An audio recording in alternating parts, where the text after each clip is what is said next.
Creating a news agenda that reflects an unbiased view of Asian current affairs without relying on external news sources. Asia Vision, Asian news through Asian eyes. Assalamu alaikum. Welcome to ABN News, where we bring you major news stories. I am Mariam Shawshat, and ceasefire in Gaza to exchange 4 Israeli hostages of Hamas for some Palestinian prisoners. Egypt's president says as Israeli military strikes killed 45 Palestinians across the enclave. Egyptian leader Abdel Fattah al-Sisi made the announcement as efforts to defuse the devastating, more than a year-long war resumed in Qatar, with the directors of the CIA and Israel's Mossad intelligence agency taking part. Speaking alongside Algerian President Abdelmadjid Tebboune during a press conference in Cairo, Sisi also said that talks should resume within 10 days of implementing the temporary ceasefire in efforts to reach a permanent one. There was no immediate comment from Israel or Hamas, but a Palestinian official close to the mediation effort told that it is expected that Hamas would listen to the new offers, but it remains determined that any agreement must end the war and get Israeli forces out of Gaza. Israel has said that the war cannot end until Hamas has been wiped out as a military force and governing entity in Gaza. The US, Qatar and Egypt have been spearheading negotiations to end the war that erupted after Hamas fighters stormed into southern Israel on October 7 last year. Gaza's health officials say that the death toll from Israel's retaliatory air and ground onslaught in Gaza is approaching 43,000, with the densely populated enclave in ruins. An official briefed on the talks earlier on Sunday that negotiations in Doha will seek a short-term ceasefire and the release of some hostages being held by Hamas in exchange for Israel's release of Palestinian prisoners. The objective, still elusive after multiple mediation attempts, is to get Israel and Hamas to agree to a halt in fighting for less than a month in the hope this would lead to a more permanent ceasefire. At least 43 of those killed in Gaza on Sunday were in the north of the enclave, where Israeli troops have returned to root out Hamas fighters, who it says have regrouped there.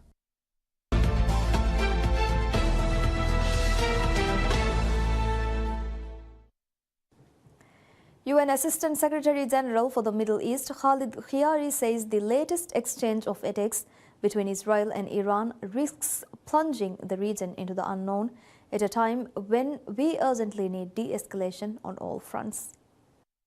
Addressing the Security Council, Khiari echoed the Secretary General's condemnation of all acts of escalation. Khiari stressed that these acts must stop and threatening rhetoric must cease, and both sides must stop testing the limits of each other's restraint and act in the interest of peace and stability for the region. The postponement of the final phase of the polio vaccination campaign in northern Gaza is putting the lives of thousands of children at risk. Living conditions in North Gaza, especially in around Jabalia, Beit Lahia and Beit Hanun, are becoming untenable. He also said Hezbollah issued a displacement notice to residents of northern Israel for the first time on October 25th, while Israel continued airstrikes across areas of Lebanon, including the south, the Bekaa, and the southern suburbs of Beirut over in recent days. Fu Chong, Chinese permanent representative to the United Nations, said that any reckless provocation or military adventure to expand the fighting is irresponsible and is highly likely to lead to miscalculation and disastrous consequences. It must be pointed out that the fundamental reason for the continued worsening of tensions in the Middle East is the ceasefire in Gaza has remained elusive. Saeed Irawani, permanent representative of Iran, said that the criminal regime of Israel has violated the international law and the UN Charter by committing a deliberate act of aggression against the sovereignty and territorial integrity of Iran. The criminal regime of Israel has flagrantly violated international law and the UN Charter by committing a deliberate act of aggression against sovereignty and territorial integrity of Iran.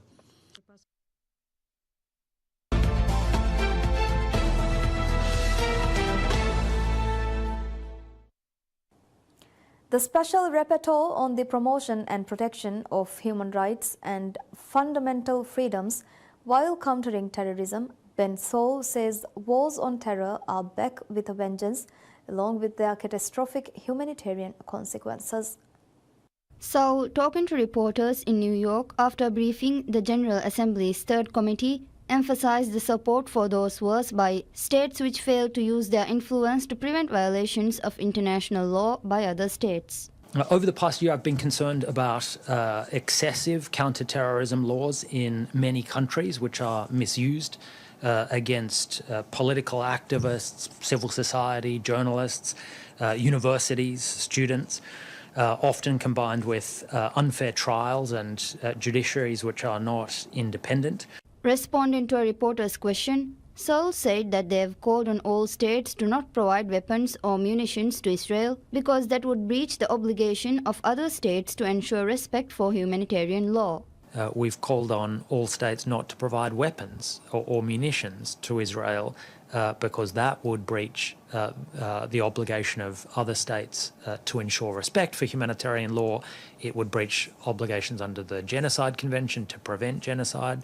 And it would breach, for parties to the Arms Trade Treaty, their obligations not to provide weapons to another state where they would be used to commit violations of international law. Special rapporteurs are part of the special procedures of the UN Human Rights Council and work on a voluntary basis. They are not UN staff and do not receive a salary for their work. They are independent of any government or organization and serve in their individual capacity.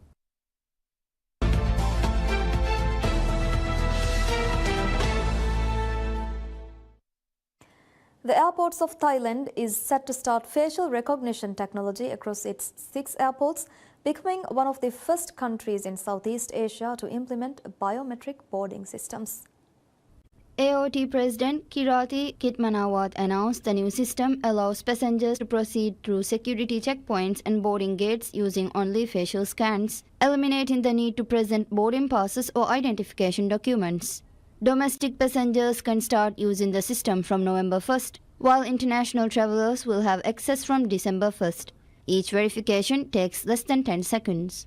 Passengers can register for the service either at airline check-in counters or self-check-in kiosks. The biometric data will initially be valid for 24 hours with plans to extend the registration period to 2 years by mid-2025. The implementation comes as AOT reported significant growth in passenger traffic.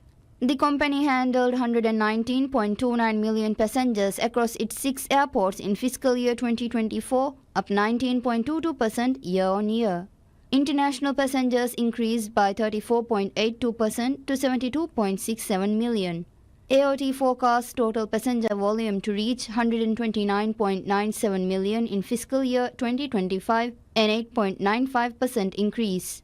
The winter schedule for 2024-2025 shows allocated flights increased by 22.1% to 370,239 flights, with passenger numbers expected to rise by 23%.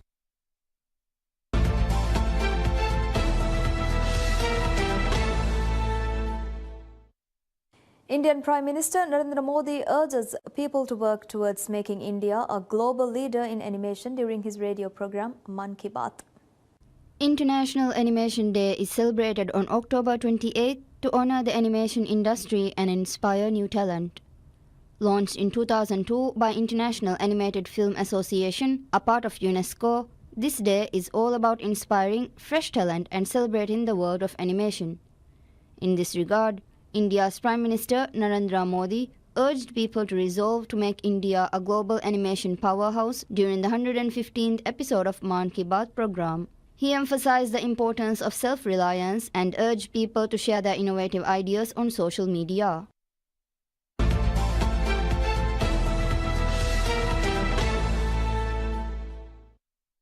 In a major milestone for India's defence manufacturing sector, Prime Minister Narendra Modi, along with President of Government of Spain, Pedro Sanchez, inaugurate India's first private facility for producing C-295 military aircraft in the western Indian state of Gujarat. India's Prime Minister Narendra Modi and the President of the Government of Spain inaugurated the C-295 aircraft facility in western India state of Gujarat on Monday.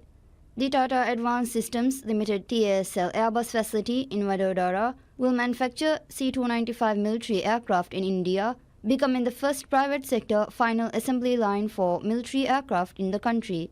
Speaking on the occasion, Prime Minister Modi underscored that the facility will not only strengthen India-Spain relationship but also boost the mission of Make India, Make for the World. Furthermore, the Prime Minister noted that the C-295 aircraft factory is a reflection of the new work culture of New India. On the occasion, Spain's president said that this partnership between Airbus and Tata will contribute to the progress of the Indian aerospace industry and will open new doors for the arrival of other European companies.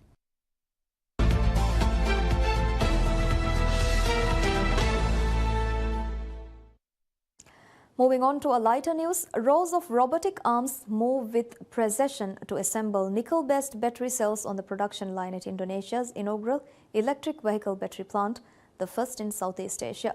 After being chosen by a joint venture of South Korea's Hyundai and LG for the $1.1 billion factory, Indonesia is now looking to boost investment to give it an edge in the race to become a regional EV hub. When he opened the West Java plant in July, then President Joko Widodo said that such investments would make Southeast Asia's biggest economy an important global player in the EV supply chain. But while the country boasts the world's largest nickel reserves, analysts pointed out that it still faces a battle owing to its poor processing and refining capacity, environmental worries, and the rise in other types of batteries. It also has some way to go to rival Thailand, which Krungsri Bank said had a market share of 78% of Southeast Asia's EV sales as of early 2023, with Indonesia following with 8%. Hyundai said that the new factory was a commitment to helping the archipelago become a supercharged Southeast Asian EV maker. The government has unveiled a number of incentives to boost the EV market, including a luxury good tax exemption that has boosted sales and seen a flurry of key brands entering Indonesia's 28 million strong market, including China's BYD and Vietnam's VinFast. More than 23,000 battery-powered cars were sold to dealers between January and August this year, compared with 17,000 in all of 2023, as the Indonesian Automotive Association data showed. Under the regulations unveiled last year, EVs imported to Indonesia are free of duties until 2025 if companies commit to building production facilities and producing as many cars in the country as they import by the end of 2027. Local media reported that Chinese automaker Wuling announced a plan last month to produce EV batteries at its Indonesia factory by the end of 2024. While Indonesia aims to become one of the world's top 3 producers of EV batteries, investment in the sector remains relatively low.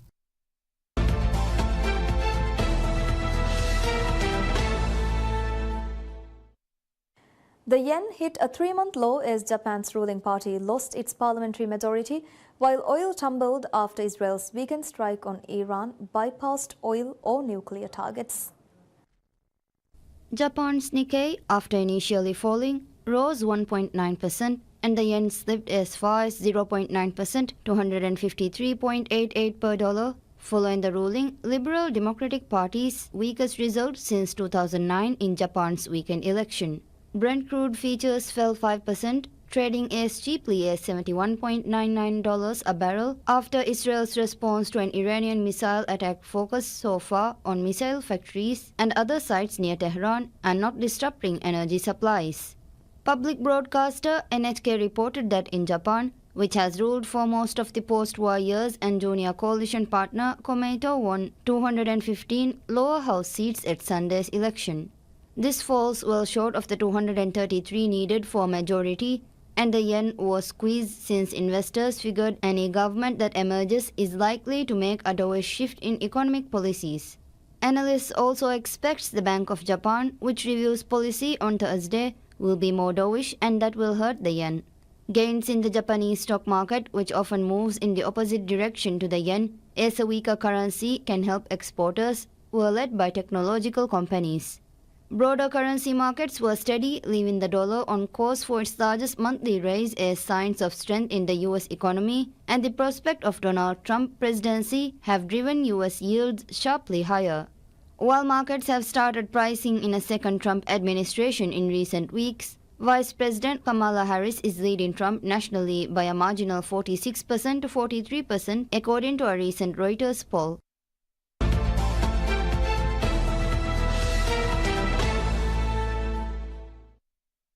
A pioneering factory producing flying cars commences construction in Guangzhou, the provincial capital of Guangdong in South China. The manufacturing base commissioned by Xpeng Aero, an affiliate of the electric vehicle manufacturer Xpeng, is hailed as the world's first mass production facility for flying cars. As detailed on its website, the flying cars consist of two parts, the ground module and the air module. The ground module carries the air module, and the two modules can automatically separate and combine. Additionally, the ground module is capable of recharging the air module. The first phase of the factory, covering an area of 180,000 square meters, is dedicated to producing the air module for the modular flying car named Land Aircraft Carrier, with a designed annual production capacity of 10,000 units according to the company. The Land Aircraft Carrier, which completed its manned test flight in September, is scheduled to start pre-sales by the end of the year, and the price is set at around 2 million yuan, some $280,520. The vehicle's maiden public flight is scheduled for early November, and more derivative products are also anticipated. Beyond personal use, the modular flying car has the potential for public services, including emergency rescue and sightseeing tours.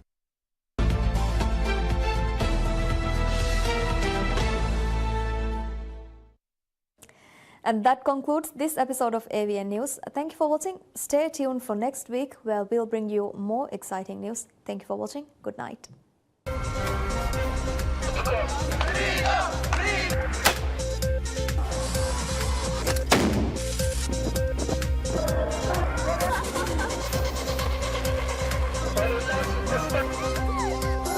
Creating a news agenda that reflects an unbiased view of Asian current affairs without relying on external news sources.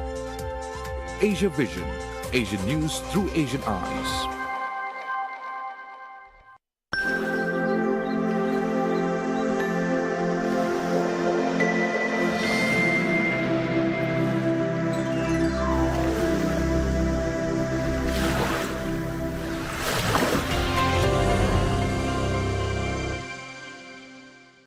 Madu banyaku amin la maslahatu isko gaumag tadang kataru dibehin ikaw mo ke aku ata ko rin